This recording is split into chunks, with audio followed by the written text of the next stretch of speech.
Welcome to another Bob Talk. And for this particular talk, we want to talk about special education.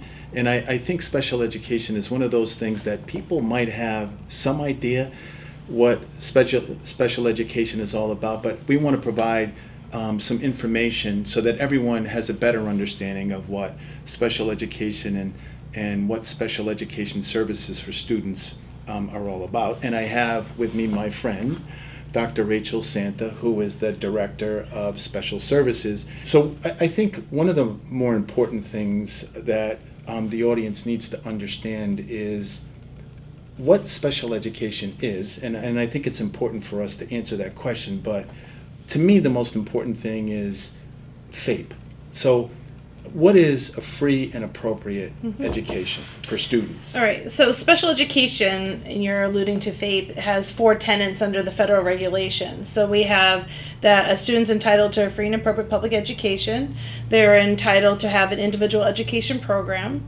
They're entitled to be educated in the least restrictive environment for that particular individual student. And they're entitled to have due process rights through the court system if they're not able to get any of those other additional things. I do believe a lot of people believe special is just extra help or tutoring or just extra teacher support, but they actually have to qualify under the federal regulations under 3 criteria. You have to have one of 13 very specific identified disabilities, has to significantly impact your education, and it has to require specialized instruction. So that's truly what special education is.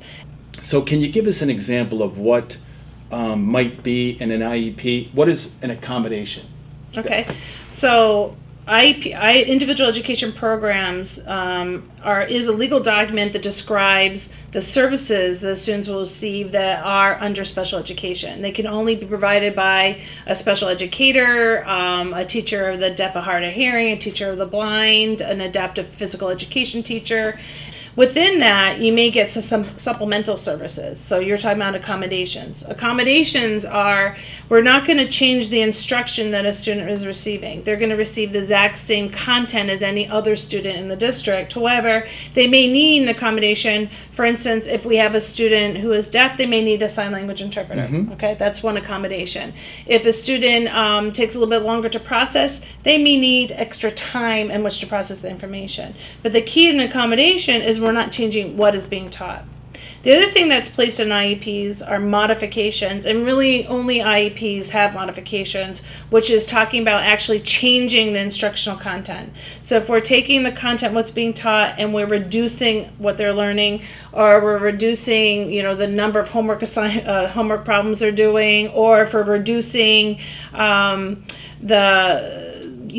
learning all this content, only a piece of the content, like the 5 most important things versus the 10 most important things, then we're actually modifying the curriculum, and we better have a very good reason why we're doing that. There's other ways for students to receive services that are not within special education. So many of our students receive services through another set of federal regulations called Americans with Disability Act 504, which is an accommodation plan. And usually in those plans, we're going to give a free and appropriate public education, FAPE. However, it's really only through accommodations. They're not really needing specialized instruction, and they're not really needing a modification to their curriculum. So in order for a student to be eligible for a 504, is it true that a student must have a documented medical condition in order to be able to get a 504?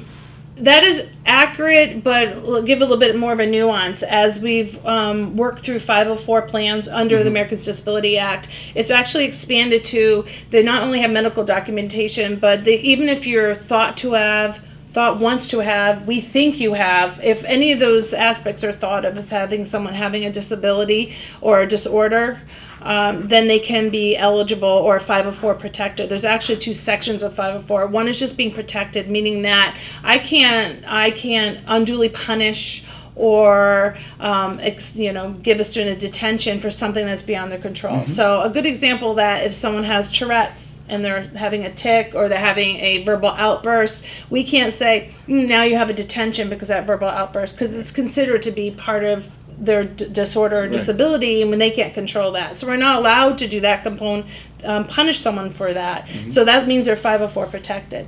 So with that being understood, all students under special education are 504 protected too, because they can't be unduly Penalized in any way. penalized for Right. their disability.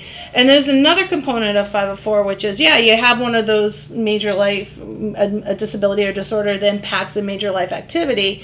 And if on top of that, there's a barrier to that education, is there a barrier to receiving a free and appropriate public education? And if there's a barrier, then they may receive a 504 plan, which describes the accommodations that they require in order to access their education. Okay. So it's really an access law. It's the same laws that govern wheelchair access to the building, Braille on the elevator signs. It's really an access law.